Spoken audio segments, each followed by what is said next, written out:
Hello and welcome to my channel. It brings me great pleasure to bring God's word to the people. Today's word comes from Exodus chapter 3, verses 1 through 6, and it is entitled Moses at the Burning Bush. I have affectionately renamed it, I See, I See. Some of us may spend a lot of time looking at television or perusing the internet.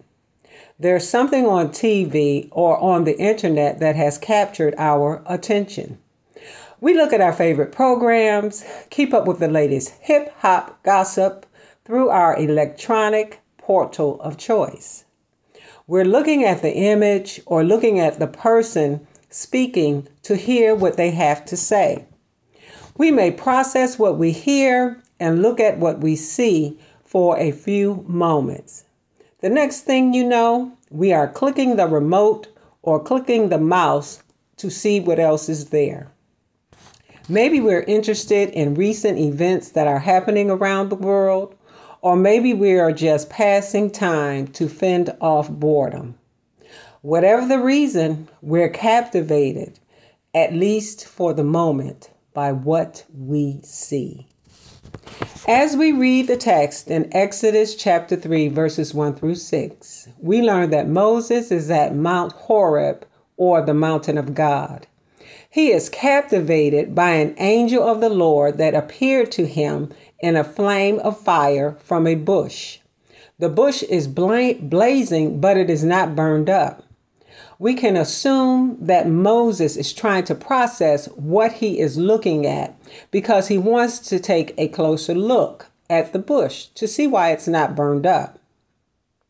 Immediately, God calls out to Moses and tells him not to come any closer, and also take off your sandals because where you're standing is holy ground. God tells Moses who he is, and Moses covers his face because he is afraid to look at God.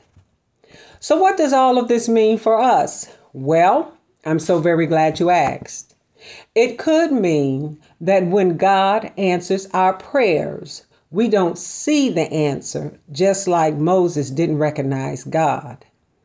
God gave us the answer to our prayer, but we are looking for proof of the answer with our eyes instead of seeing it with our faith. I'm going to say that one again.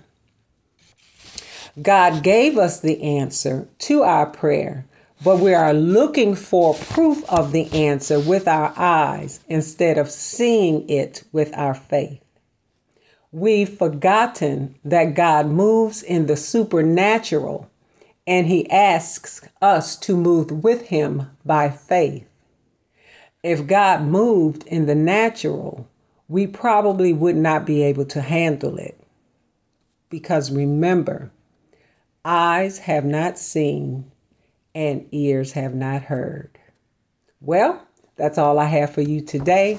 And as always, love your family, your neighbors, and until we see each other again, have a great, blessed day. Bye-bye.